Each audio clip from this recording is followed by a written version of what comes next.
নমস্কার বন্ধুরা, মিটমিরা চ্যানেলে আপনাদের সকলকে জানাই স্বাগতম। আশা করি আপনারা সকলে ভালো আছেন। তো আসুন, আজকে আপনাদের জন্য নিয়ে এসেছি নতুন একটি রেসিপি।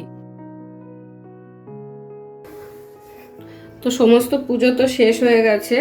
আজ আমি পুজোতে অনেকেই বাড়িতেই প্রায় বেশিরভাগ বাড়িতেই সকলের বাড়িতেই খুব রিচ খাবার হয়।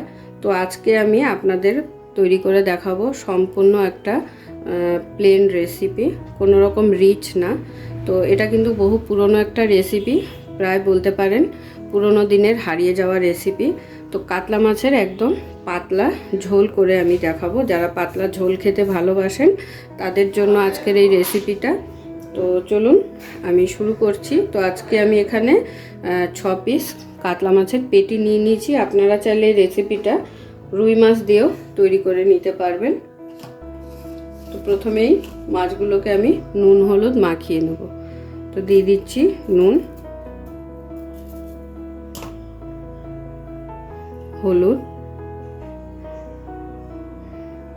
মাছগুলো কিন্তু একদম টাটকা মাছ। নুন হলুদ খুব ভালো করে মাখিয়ে মাছটাকে একটু রেখে দেবো কিছুক্ষণ। রেসিপিটা করতে কিন্তু একদম কোনো ঝামেলা নেই, একদম সিম্পল একটা রেসিপি। যারা পাতলা এরকম ঝোল খেতে ভালোবাসেন বা বাড়িতে যদি বয়স্ক মানুষ থাকে তাদের জন্য কিন্তু এই রেসিপিটা খুব ভালো হবে। কারণ বয়স্কদের একটু হালকা পাতলা খাবার দেওয়া আমি মনে করি ভালো। তো সেই জন্যই বলছি, এই রেসিপিটা কিন্তু খুবই সহজ পদ্ধতিতে আর একদম খেতেও কিন্তু অসাধারণ হয়। তো খুব ভালো করে নুন হলুদ মাখিয়ে নিলাম।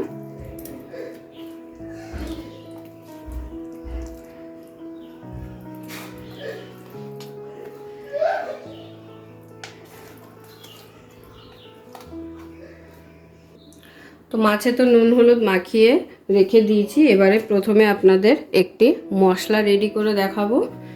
মশলাটা আমাদের একটু শুকনো খোলায় টেলে নিতে হবে। তো তার জন্য আমি এখানে গ্যাস ধরিয়ে কড়াই বসিয়ে দিয়েছি।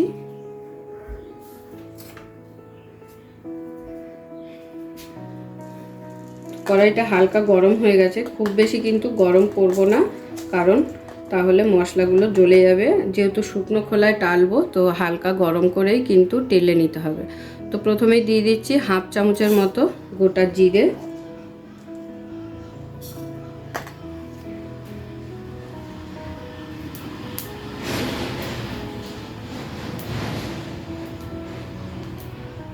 এরপর দিয়ে দিচ্ছি 1 চামচ পোস্ত। তো এই দুটোকে আমাদের একসাথে খুব ভালো করে একটু শুকনো খোলায় টেলে নিয়ে এটার একটা গুঁড়ো তৈরি করে রাখতে হবে। এটা হচ্ছে এই মাছের ঝোলের একটা স্পেশাল মশলা। এটা দিলে এই মাছের ঝোলটার স্বাদ কিন্তু দ্বিগুণ হয়ে যায়।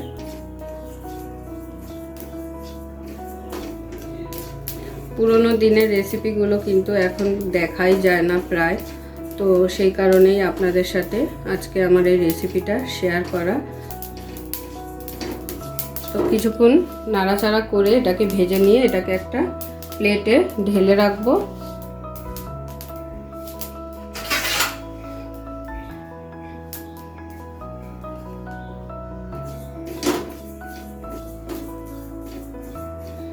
খুব বেশি কিন্তু ভাজা যাবে না, তাহলে পোস্তগুলো জ্বলে যাবে।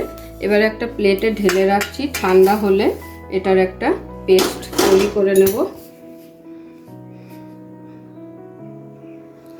এরপরে কড়াইতে তেল দিয়ে মাছগুলোকে ভেজে নেব।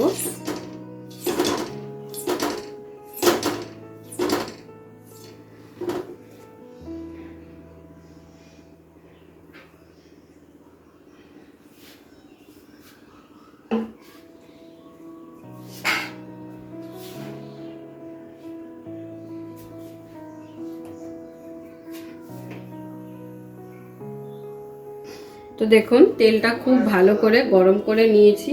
এবারে তেলের মধ্যে দিয়ে দেবো স্লাইট একটু নুন, যাতে মাছগুলো কড়াইয়ের গায়ে লেগে না যায়। এরপরে এক এক করে মাছগুলোকে দিয়ে দেবো।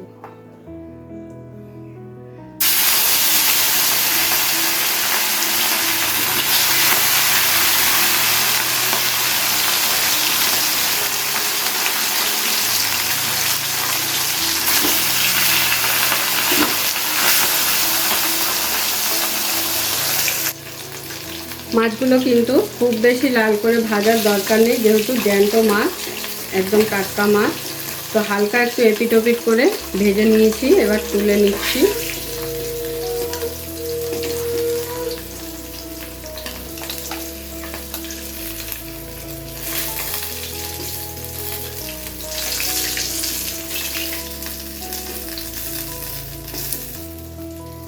এবারে এই তেলের মধ্যেই ফোড়নের জন্য দিয়ে দিচ্ছি 4-5টা শুকনো লঙ্কা,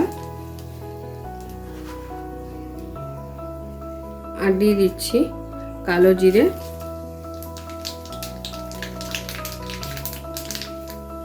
ফোড়নটাকে কিছুক্ষণ নেড়ে চেড়ে ভেজে নেব খুব ভালো করে। ফোড়ন থেকে যতক্ষণে না একটা সুন্দর ফ্লেভার বেরাবে ততক্ষণ কিন্তু ভেজে নিতে হবে। ভেজে নিয়ে এখানে আমি দিয়ে দিচ্ছি আদা কাঁচা লঙ্কার পেস্ট।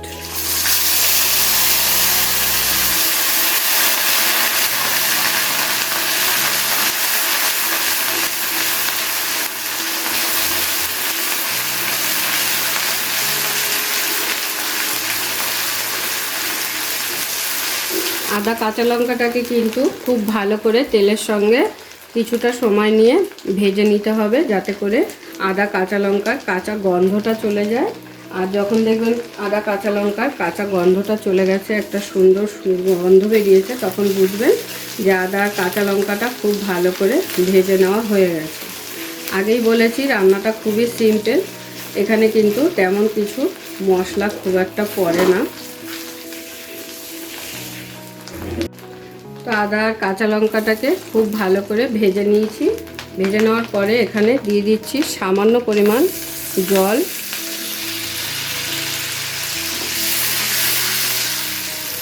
সামান্য পরিমাণ জল দিয়ে দিতে হবে এর মধ্যে হলুদ,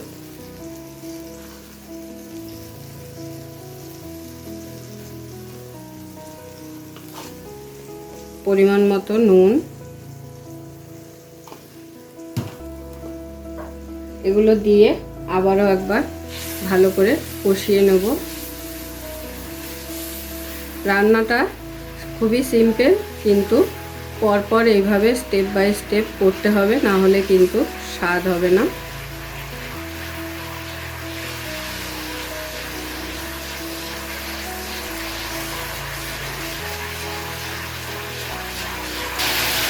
যে জলটুকু দিয়েছিলাম সেই জলটা যখন টেনে যাবে আর এরকম যখন শুকিয়ে আসবে, তখন এর মধ্যে দিয়ে দেবেন পরিমাণ মতো ঝোলটা। যেহেতু এটা পাতলা ঝোল, তো একটু পাতলা রাখতে হবে আমাদের, খুব বেশি গাঢ় করা যাবে না। তো খুব ভালো করে ফুটে গেছে, দেখে বুঝতেই পারছেন। এবার এখানে আমি ঝোলের জন্য জল অ্যাড করে দিচ্ছি।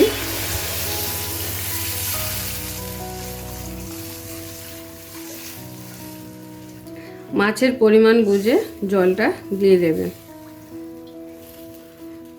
মাছগুলো কিন্তু এখন দেব না, যখন ঝোলটা খুব সুন্দরভাবে ভালো করে ফুটে উঠবে তখন এখানে মাছগুলো দিয়ে দিতে হবে। এটাই কিন্তু কোনো রকম আর মশলা পড়বে না। তো দেখুন ঝোলটা যখন এরকম সুন্দর করে ফুটে উঠবে তখন এর মধ্যে দিয়ে দিতে হবে মাছগুলো।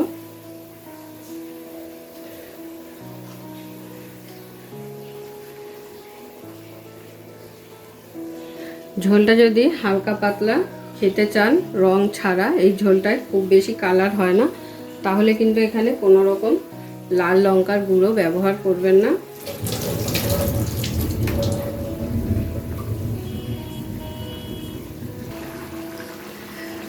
দিয়ে দিচ্ছি একটা কাঁচা লঙ্কা চেরা ওপর দিয়ে, একটু গার্নিশের জন্য।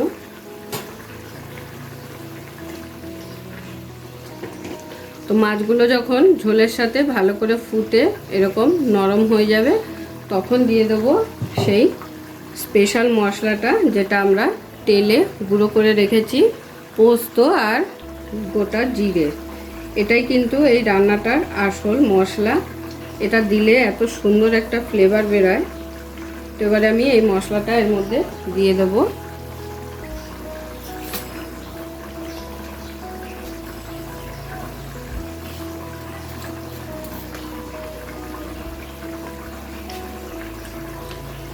যখন এই মশলাটা দেবেন, দিলেই বুঝতে পারবেন যে কত সুন্দর একটা ফ্লেভার বেরাচ্ছে।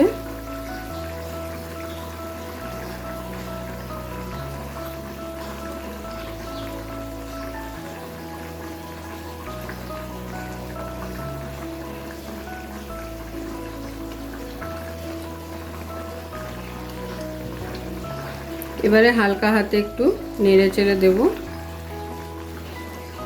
মশলাটা দিয়ে কিন্তু বেশিক্ষণ ফোটাতে হবে না, 2 থেকে 3 মিনিট ফুটিয়ে গরম গরম সার্ভ করে দেবেন। আর সকলকে বলবো অবশ্যই একবার এই রান্নাটা ট্রাই করতে। একবার খেলেই কিন্তু বুঝতে পারবেন যে এই রেসিপিটা খেতে কতটা অসাধারণ হয়। না খাইলে কিন্তু কোনো রান্নারই টেস্ট বোঝা যায় না।